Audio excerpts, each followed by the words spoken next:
Post graduate होकर settle होने तक मेरी उम्र 27 साल हो गई थी और माँ ने मेरे लिए लड़की देखना शुरू कर दिया था। किसी का रंग तो किसी का रूप, किसी की लंबाई देख माँ रिश्ते के लिए मना कर देती थी। इन सब से मैं तंग आ चुका था। अब तो शादी के नाम से भी गुस्सा आता था।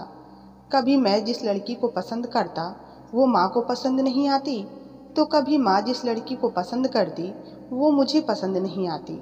आखिरकार मैंने परेशान होकर माँ से कहा कि मुझे अब ज़्यादा छुट्टी नहीं मिल पाएगी। बॉस भी अब मुझ पर चिल्लाने लग जाएंगे। अब तुम ही कोई लड़की पसंद करो, तुम जिससे कहोगी मैं उसी से शादी कर लूँगा। फिर क्या था, माँ खुश हो गई ये सुनकर। और फिर माँ ने एक लड़की पसंद की। देखने का कार्यक्रम तय हुआ। मैं भी 2 दिन की छुट्टी लेकर आ गया। सुबह सुबह लड़की के पिता का संदेशा आया कि लड़की देखने के लिए आ जाइए। हम सभी तुरंत ही लड़की देखने के लिए निकल पड़े। मैंने नीले रंग का शर्ट, ब्लैक सूट और ब्लैक शूज पहना था। अच्छी लंबाई होने के कारण मैंने अमिताभ बच्चन जैसी हेयर स्टाइल की हुई थी और हम सभी घर से निकले। उसके घर पहुंचने पर मुझे एक तय जगह पर बिठाया गया। उसकी वजह मुझे बाद में पता चली।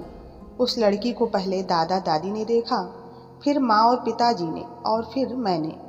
ऐसे 3 बार देखने की वजह से लड़की और लड़की के घर वालों को गुस्सा आ गया था, जिस वजह से उन्होंने मुझे ऐसी जगह बिठाया था जहां चादर के नीचे पापड़ बिछाए गए थे मेरी किरकिरी के लिए।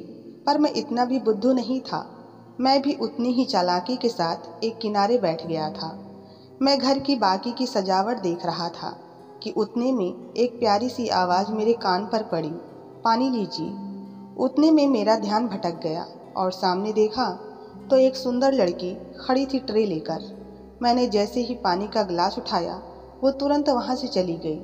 मैं यही सोचने लगा कि इनके यहाँ पानी ही दिया जाता है क्या, चाय नहीं? क्योंकि हर जगह पहले चाय दी जाती थी। लड़की के पिता सामने ही बैठे थे, जिस वजह से मैं उसे ठीक से देख भी नहीं पाया। फिर सोचा कि जब चाय लेकर आएगी तब देख लूँगा। पर इस बार कोई और ही लड़की चाय लेकर आई। उसने सभी को चाय दी और मुझे भी। मुझे तो धक्का सा लगा कि इन्होंने कहीं स्वयंवर तो नहीं शुरू कर दिया। 2 लड़कियों को दिखाकर कह दें कि इनमें से कोई भी पसंद कर लो। मुझे अब चिंता लगने लगी थी। वैसे भी मुझे कोई भी फैसला लेने में बड़ी टेंशन सी होती थी। यहाँ इन दोनों लड़कियों में से कौन सी पसंद करूँ, यही सोच सोच कर मुझे चिंता हो रही थी। उतने में किसी ने कहा, आपको जो पूछना है पूछ लीजिए। फिर मैंने पहली बार उसकी तरफ देखा। जो लड़की चाय देने आई थी उसी लड़की को देखना था। उसने हल्के नीले रंग की साड़ी पहनी हुई थी। उसका गोरा रंग और घुंघराले बाल उसका रूप और बढ़ा रहे थे। ब्लाउज बहुत ही ढीला था और साड़ी तो जैसे हर जगह से बस पिन से ही अटकी हुई थी। 10 जगह तो सिर्फ पिन ही पिन लगी हुई थी, मानो उसने आज पहली बार ही साड़ी पहनी थी। लंबाई गिनकर 5 फीट, मतलब अगर हमारी शादी हो गई तो अमिताभ और जया भादुड़ी की जोड़ी ही लगेगी। मैं उसे देखे जा रहा था। उतने में उसके पापा फिर बोले, आपको कुछ पूछना है क्या? तो मैंने एक ही सवाल किया और वो हंसकर शर्माते हुए अंदर चली गई। उसके बाद हम सभी बस स्टैंड पर आ गए। फिर घर पर उसके पापा ने उससे पूछा, तुम्हें लड़का पसंद है क्या? तो वो बोली, मैंने तो लड़का देखा ही नहीं। उसके पापा ने सिर पकड़ लिया और फिर उसे उसके भाई के साथ बस स्टैंड पर भेजा, जहां वो दोनों एक खड़ी हुई बस की आड़ में मुझे देखे जा रहे थे। मेरे साथ मेरा कजिन भी था। उसके भाई ने बताया कि वो जो नीले रंग का शर्ट पहने हुए लड़का है ना, बस वही है। उसने किसे देखा पता नहीं, बस हाँ हाँ कहती हुई वो घर चली गई। उसका यही अल्हड़पन मैंने बहुत एंजॉय किया। फिर जल्दबाजी में ही हम दोनों की शादी हो गई। वे सभी अपनी जिम्मेदारी से मुक्त हो गए और मैं एक नई जिम्मेदारी में फंस गया था। शादी के बाद मैं अपने कमरे में पहुंचा तो देखा वो कमरे में बैठी बर्तन और गिफ्ट गिन रही थी। किसने क्या दिया इसी का संशोधन चल रहा था। मैं हाथ में लिए गुलाब के फूल को एक कोने में फेंक दिया और देखने लगा कि आखिर वो कर क्या रही हैं। थोड़ी देर तक संशोधन होने के बाद उसने ऊपर देखा और बोली कि आप कब आए? हो गया 1 घंटे से ज़्यादा। ये क्या ढूंढ रही हो तुम, और वो भी इस समय? क्या मतलब? किसने क्या दिया है ये देखना चाहिए ना, बस वही देख रही थी। पर तुम्हें किसने कहा ये सब करने के लिए? किसने मतलब? मेरी माँ ने। ये सुनकर मैंने अपने माथे पर ही हाथ लगा लिया और मन में यही विचार आया कि पहले मेरी माँ और अब इसकी माँ। आखिर ये सितम मेरे साथ ही क्यों? उसने मेरी तरफ देखा और बोली कि क्या हुआ, आपका सिर दर्द हो रहा है क्या? नहीं, कुछ नहीं। अच्छा तो चलो एक काम करो ना। ये सुनकर मुझे खुशी हुई और जैसे ही मैं उसकी तरफ थोड़ा आगे बढ़ा, उतने में वो बोली कि एक काम कीजिए, वो गिफ्ट और बर्तन इधर लाइए, हम एक लिस्ट बना लेते हैं। मैं पीछे सरका और उसकी तरफ वो बर्तन और गिफ्ट कर दिया। फिर उसने मुझे एक पेन और एक पेपर पकड़ाया। शायद ये पेन और कॉपी उसकी माँ ने ही दिया होगा, ऐसा मुझे लग रहा था। ऑफिस में मैं औरों से नोट करने के लिए कहता था और यहाँ ये मुझसे नोट करने के लिए कह रही थी। मैंने उससे पूछा कि ये लिस्ट तुम्हारे यहाँ आज की रात ही बनाई जाती है क्या? हाँ, फिर याद नहीं रहता ना। अब मैं आपको जैसा कहती जाऊँ वैसे ही लिखते जाना। उसे शायद आज याद ही नहीं था कि हमारी सुहाग रात थी। सुबह 5 बजे तक मैं लिखे जा रहा था और वो बताए जा रही थी। सुबह की ठंडी हवा के कारण और रात के जागरण से मैं वहीं बैठे बैठे सो गया। सुबह माँ के चिल्लाने की आवाज़ से मेरी आँख खुली। मैंने आँख खोल कर देखा तो मैं ज़मीन पर लेटा हुआ था और वो वहाँ से चली गई थी। शायद माँ ने मुझे नीचे लेटे हुए देख लिया था। मेरी माँ ने खुद उसे पसंद किया था और अब उसके और उसकी माँ के नाम से सुबह से ही कीर्तन शुरू कर दिया था। मैंने माँ से कहा, माँ तुमने ही पसंद किया था ना इसे, फिर अब क्या हो गया? इतना सुनते ही माँ शांत हो गई। आगे कोई तमाशा ना हो इसलिए मैं उसे अपने साथ शहर ले आया। सुबह जल्दी पहुँच गए थे तो आते समय साथ में दूध की थैली भी ले ली। सोचा गरम गरम चाय पीकर सफ़र की थकावट थोड़ी दूर हो जाएगी, इसलिए रिया को चाय बनाने के लिए कहा, पर वो मुझे देखती ही रह गई। मुझे समझ नहीं आ रहा था कि क्या हुआ है। वो सिर पर पल्लू लेकर किचन में चली गई। काफ़ी देर तक चाय नहीं आई, इसलिए मैं ही किचन में चला गया। देखा तो वो स्टोव के सामने बैठी रोई जा रही थी। उसकी आंखें रो रो कर लाल हो गई थी। जब मैंने पूछा कि अब क्या हुआ तो वो कुछ नहीं बोली, बस सिर हिलाया। फिर मैंने थोड़ी कड़क आवाज़ में पूछा तो कहने लगी कि मैंने कभी इससे पहले स्टोव नहीं जलाया है। मैंने फिर अपने माथे पर हाथ मारा और कहा कि इसमें कौन सी बड़ी बात है, मैं सिखाता हूँ। इतना सुन वो छोटे बच्चे की तरह खिलखिलाकर हंस गई। मैंने उसे स्टोव कैसे जलाया जाता है ये सिखाया और साथ ही उसे चाय बनानी भी नहीं आती थी वो भी सिखाई। दोनों ने अच्छी सी चाय पी। उसे कुछ भी आता नहीं ये मेरी समझ में आ गया था। दोपहर के खाने का सवाल मेरे सामने खड़ा हो गया था। मैंने उससे धीरे से कहा, तुम्हें चाय बनानी नहीं आती पर सीख गई ना? अच्छा फिर दोपहर के खाने का क्या करोगी? इतना पूछते ही उसकी आंखें फिर से भर गई। आंखों से तो मानो गंगा जमुना बह रही हो। मुझे चिंता होने लगी। एक पल को लगा कि उसे उसकी माँ की याद आ रही होगी, इसलिए मैंने उससे पूछा कि मम्मी की याद आ रही है क्या? उतने में वो आंखें बड़ी करके और ज़ोर ज़ोर से रोने लगी। अरे मैं अपनी माँ की नहीं तुम्हारी माँ के बारे में पूछ रहा हूँ। ये सुनते ही वो खुश हो गई और अपनी माँ को फ़ोन लगाया। क्या हुआ, लड़ाई हो गई है क्या? तेरी आवाज़ को क्या हुआ? ऐसे अनेकों सवाल उसकी माँ ने उससे किए। नहीं नहीं माँ, कुछ नहीं हुआ।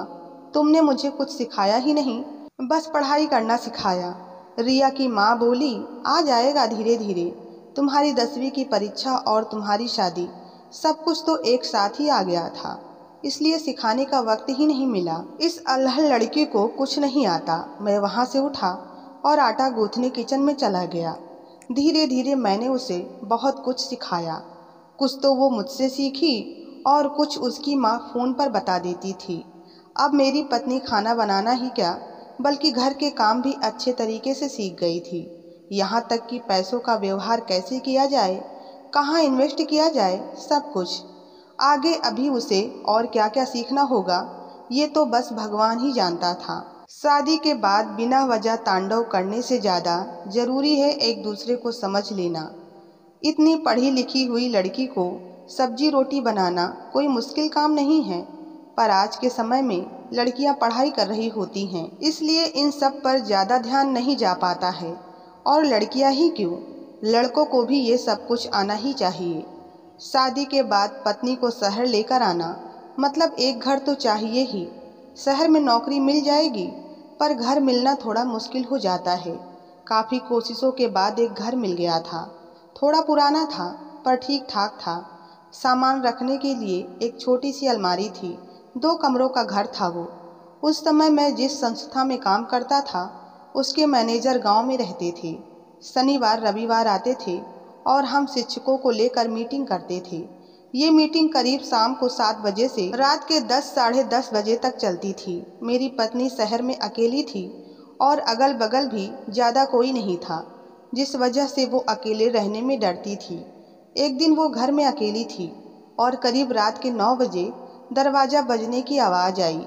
अब कौन होगा, इस ख्याल से ही वो डर गई और यही सोचते सोचते वो एक जगह बैठी रही। जब मैं देर रात आया तो वो फिर से रोने लगी। मैंने उससे कहा कि गली का कोई जानवर होगा, कोई आवारा कुत्ता या बिल्ली होगी। ऐसे ही एक बार हम 2-3 दिन के लिए गांव चले गए थे और जब लौट कर आए तो घर का सब सामान बिखरा पड़ा था। जो दाल चावल और बाकी का सामान हमने थोड़ा बहुत भर कर रखा था, वो सारा सामान फैला हुआ था। हमारा पूरा घर भूत बंगला लग रहा था। खैर दिक्कत एक और भी थी कि उस घर का बाथरूम भी टूटा फूटा हुआ था। हम दोनों जैसे तैसे एडजस्ट करके बाथरूम इस्तेमाल करते थे। हमारे बाथरूम का पानी धीरे धीरे एक मंदिर के परिसर में जा रहा था। उसी दौरान रिया की तबीयत बिगड़ गई थी। जब वो अपने मायके गई तो उसने सारी बातें अपनी माँ को बताई। उसकी माँ उसे किसी बाबा जी के पास ले गई। तब उस आदमी ने ये कहा कि आपके बाथरूम का पानी उस मंदिर के बगल में जो कुआं है वहाँ जा रहा है और जिस वजह से आपकी रिया को ये परेशानी हो रही है।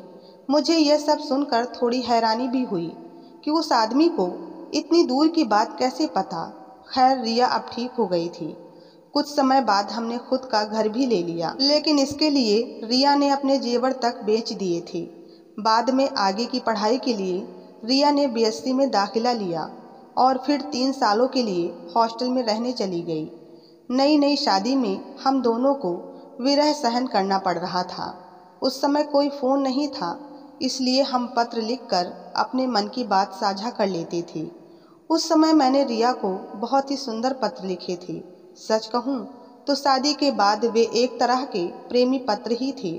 शादी के बाद प्रेम पत्र लिखने वाला शायद मैं अकेला ही था और वे पत्र उसने आज तक संभाल कर रखे हुए थे। विरह में प्रेम की बरसात करने वाली वो चिट्ठियाँ, आज के मोबाइल के युग में वो आनंद मिल ही नहीं सकता, क्योंकि उन चिट्ठियों को लिखने की खुशी कुछ अलग ही होती है। और उसके साथ साथ चिट्ठी का इंतज़ार करना, पोस्टमैन की राह तकना कि वो कब चिट्ठी लेकर आएगा। और उसमें भी शादी के शुरुआती दिन तो बहुत ही ख़ास होते हैं।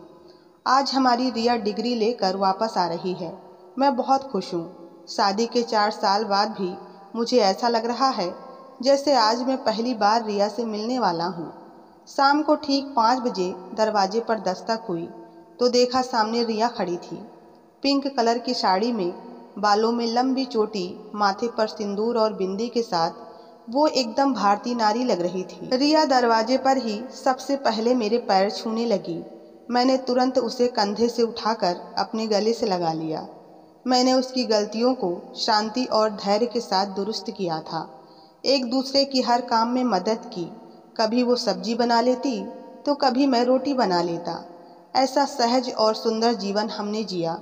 सच कहूँ तो पत्नी चाहे कैसी भी हो, अल्हड़ हो या ना हो, पर एक दूसरे को समझ लेना, इसी से जीवन में रंग आता है और यही सच है। तो दोस्तों, आपको ये कहानी कैसी लगी कृपया कमेंट में ज़रूर बताएं और कहानी पसंद आई हो तो वीडियो को लाइक सब्सक्राइब करना ना भूलें। धन्यवाद।